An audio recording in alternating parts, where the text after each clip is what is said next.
In the Paris of 1891, a biting wind swept through the ancient spires of Notre Dame, chasing away the last lingering warmth from the cobblestone streets. Within a modest, nondescript hotel, an old man with hair and beard as white as silver lay quietly upon his sickbed, a small velvet pouch tucked beneath his pillow. Inside the bag lay neither gold coins nor royal seals, but a handful of desiccated earth brought from across the vast Atlantic. This was Dom Pedro II, the final emperor of Brazil, a benevolent sovereign who, even at the zenith of his power, remained at heart a humble scholar. Tonight, by the rhythmic flicker of the hearth, let us step into the true odyssey of his life. He once reigned over the most expansive territories of South America, yet after abolishing the scourge of slavery, he was cast from his throne by the very military he had fostered. Facing rebellion, he refused to return fire, choosing instead to say with quiet resolve, "If I am no longer needed, I shall depart with dignity." This is a chronicle of a noble soul forsaken by a tempestuous era, yet one who preserved an inner sanctuary of peace amidst solitude. In the moments that follow, let us slow our pace and listen to the final whispers hidden within that handful of soil, the echoes of tropical rainforests and the eternal stars. The childhood of Pedro II knew little of the carefree laughter of youth. Instead, it was steeped in the musty scent of ancient parchment and a crushing sense of destiny. At the tender age of 5, his father, Dom Pedro I, abdicated in haste and returned to Europe, leaving the young prince marooned within the desolate grandeur of the palace in Rio de Janeiro. For the 9 years that followed, he was raised amidst stern tutors and frigid stone pillars, finding his only sanctuary within the labyrinthine shelves of the imperial library. On the day of his coronation at 14, his frail frame could scarcely bear the weight of the ornate ceremonial robes, the heavy crown pressed upon his brow, leaving a mark that would never truly fade. He understood early on that a throne is not a harbor, but a perilously conspicuous cage. He transmuted his profound loneliness into a feverish passion for science, corresponding with Darwin, classifying the flora of the rainforest, and charting unknown coordinates on celestial maps. To him, the immutable laws of the stars were far more reliable than the capricious hearts of Mento Pedro II. Ruling a vast empire was less a display of majesty and more a protracted experiment in rationality. He shunned the decadence of lavish banquets, preferring instead the solitude of a laboratory to observe microbes, or trekking with a heavy camera to document the faces of the Brazilian commoners. As one of the world's earliest pioneers of photography, he believed the lens could capture the truths and nuances so often ignored by court chroniclers. It was this timeless benevolence that led him to the decision that would alter his destiny and terminate his dynasty, the signing of the Lei Aurea, or the Golden Law, which abolished slavery forever. In that moment, he knew he was uprooting the empire's most ancient foundations and striking at the blood-stained interests of the powerful landowning elite. Yet, he took up the heavy pen and inscribed his name with a sense of divine justice, as if only then was he truly fulfilling his duty as a philosopher-king. Outside, the sun shone brilliantly over Rio, but he could already smell the briny scent of the approaching storm. On a fateful morning in 1889, as Pedro II awoke in his summer palace, he found that the officers who had once sworn him fealty had sealed every exit.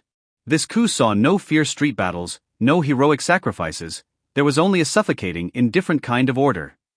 His daughter, Princess Isabel, wept as she pleaded with him to command a resistance, but Pedro II merely shook his head with gentle finality. He said, "I have ruled Brazil for over 50 years, if I were to let the streets run red with Brazilian blood just to keep my crown, then everything I have stood for in this life becomes a mockery." Under the cover of night, he was ushered onto a ship bound for Europe. There was no ceremony of farewell, only the monotonous slap of waves against the hull. As the vessel pulled away from the bay, he refused to retreat to his cabin. Instead, he stood alone on the deck, his eyes fixed upon the receding silhouette of Rio's Mount Corcovado. He knelt down, scooped up a handful of moist earth from a planter, and clutched it tightly in his palm. That night, the wind was fierce, and for the first time, the old emperor felt a chill that pierced through to his very bones.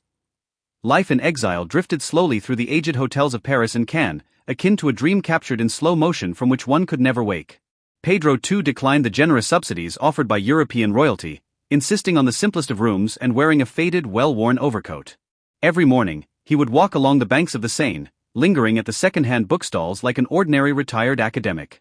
In truth, he was engaged in a labor of love, seeking French or Latin footnotes for every Brazilian term, attempting to preserve within the confines of language the homeland to which he could never return. His health began to wither, and a perennial melancholy gnawed at his vitality like termites, yet he never allowed a shred of resentment to surface in public. In the quiet of foreign nights, he often dreamed of the deep emerald currents of the Amazon and the stars he had once marked with his own hands. This ultimate solitude was wrapped in a mantle of philosophical poise, transforming into a sacred and translucent sorrow. In the winter of 1891, at the moment Pedro II closed his eyes for the last time, a heavy snow fell upon Paris, cloaking the entire city in a shroud of pure white. He left behind no final words regarding power. He requested only that upon his passing, the earth within the velvet bag beneath his pillow be spread inside his coffin. When the news reached Brazil, a profound and belated wave of guilt swept across the vast plains of South America. Tens of thousands of Brazilians took to the streets spontaneously, holding a silent vigil for their eternal emperor. What he bequeathed was not a sprawling territory, but the embers of modern Brazilian civilization. With his exile, he purchased the nation's peace. With his solitude, he sparked the awakening of a people. He was like a giant tropical tree. Though he had fallen, his roots remained deeply embedded in the soil he had vowed to protect until death. In the firmament of history, the name of Dom Pedro II continues to shine with a cold, steady, and merciful radiance. The saga of Dom Pedro II thus draws to a close amidst that handful of Parisian winter soil. He teaches us that even when fate strips away every aura of glory, you can still defend that territory known as self-respect. Thrones of power will eventually crumble into dust. Only the wealth of inner knowledge, the warmth of benevolence, and a profound love for the world can transcend the baptism of tides and time. You, perhaps, find yourself currently burdened by the pressures of life, or feeling an ineffable sense of isolation. But pray, believe that within every heart lies a pouch of one's own original intention, a sacred earth that offers the sturdiest support to the soul. Tonight's story has ended. The snow in Paris has ceased, and the rainforests of Brazil are preparing to greet the dawn. May the gentleness and composure of Dom Pedro II become the most steadfast cradle for your dreams.